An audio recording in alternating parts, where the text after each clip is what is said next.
Module 1 video, we talked about using the St. Leo portal to get to the library homepage. You should have a screen that looks similar to this, and you can click on the online library.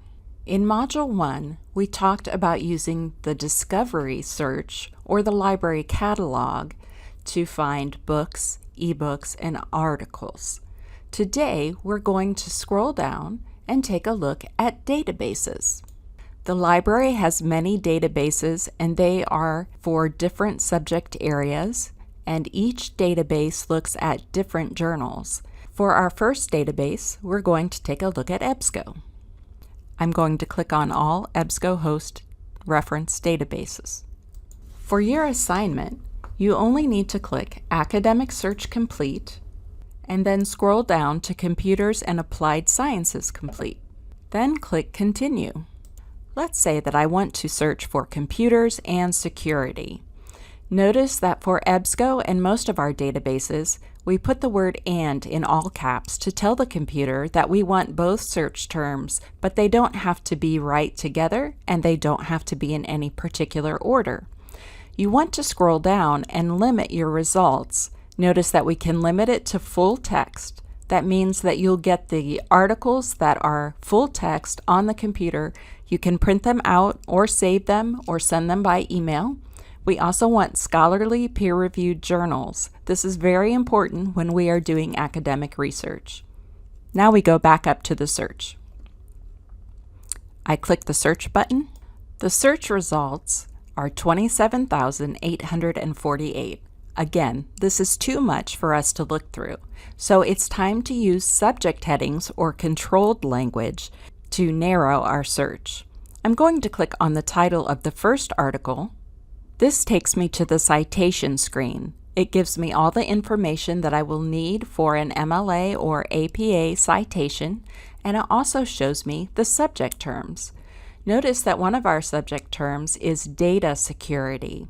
If we wanted to talk about the data that is on a computer, then we would want to click this for our controlled language. I'm going to click on data security. Notice that in the search box, we now have DE for descriptor, and then in quotes, our subject heading, data security. This is the controlled vocabulary. Now, we have 15,000, so it seems like we really didn't narrow down the topic, but that's because when we clicked that button, it undid our limiters, so we need to click full text and scholarly peer-reviewed journals again. Now we're down to 2,802. This is much better. You could continue to add search terms to further narrow down the topic. If I wanted to do a search about data security and universities or colleges, I would put the search in this way. Notice that we have our subject heading with the controlled vocabulary. We're using "and" in all caps to tell the computer that we want something else with data security. And then I've put university or college so that whether they're talking about a university or talking about a college, either way we'll get the article. Again, the "or" is in all caps to show EBSCO that we want either one. I'm going to click on search. When you get your list of results, you want to make sure that your limiters are still in place. Another thing that you might limit is the years of publication. Usually, for something involving computer science, we don't want to go back more than 5 or 10 years. By using multiple search terms and limiting by year and full text and scholarly, we're now down to just over 1,000. This is much easier to go through, and your subject is more focused. I'm going to click on the title of this article. This has everything that we need for our citation. You can use these images in a PowerPoint if you want to. The full text is over here. With the HTML, you can have the article read to you using an American, Australian, or British accent. You can also download it to your phone. The problem with HTML is that there are no page numbers, and for some citation styles, this becomes a problem.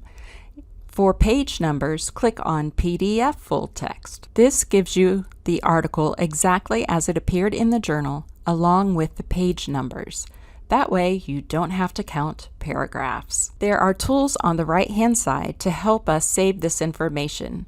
We can save it to our Google Drive if you have one. You can print. You can email it to yourself. In the email to box, put your email. You can put whatever subject or comments you want to. What's very handy is that you can click citation format and change it to the style that you want. Keep in mind, if you are using APA, that EBSCO is still using APA 6. Then click send and it will go to your email, the full text, and the citation. That's pretty handy. If we go back to the list of databases, there are other databases that will be very handy for this particular class. The next one that we want to look at is called ProQuest. This is the ProQuest Advanced Search. Here we can put in natural language or subject headings if we know what subject headings we want to use. However, keep in mind that each database may have slightly different subject headings. Just as in EBSCO, we can click for full text and peer-reviewed. We can change the publication date and say that it has to be after January 1st, 2015. Then we click Search. Because in ProQuest we search all of the databases inside ProQuest at one time rather than choosing them like EBSCO, we have 102,397 results. That's crazy, but there are ways to narrow this down. Keep in mind that we can go to the left-hand side and choose scholarly journals, magazines, trade journals, conferences, working papers, and more. When we click on More, we get the source type. This tells us how many articles we would get if we clicked on a certain type.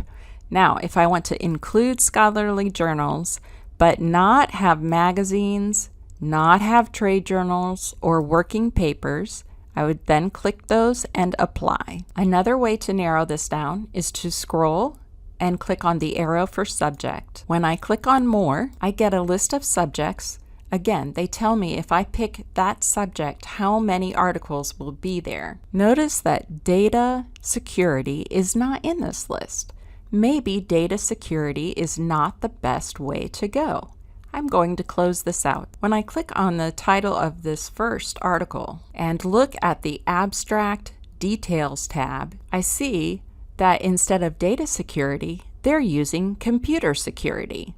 I'm going to go ahead and click on that subject heading. Just like with EBSCO, I'm going to add university or college in parentheses and click search. After limiting the articles to full text, peer-reviewed, and only the last 5 years, we're down to 1,385. That's much better than how we started. You could continue adding words or just look for another article that seems to be on the topic you want. Remember that you want the full text PDF so that you will have page numbers when you go to cite this. The third database we will cover is Sage Journals. Sage Journals are in Sage Premier. I recommend that you go to the Advanced Search. We're going to take a guess at what the search terms might be, so I'm going to put in computer and security, change the date, and very important for you is to make sure that you click only content to which I have full access. Otherwise, you will just be frustrated. Here we got 13,804 articles. You can click on the title of the article. You get all the information that you need for the citation under Article Information. You can download the PDF to read it. The final database you need to search is Science Direct, and I'm going to leave that to you. I hope this video has been helpful. If you need further assistance, please feel free to contact us at the Cannon Memorial Library.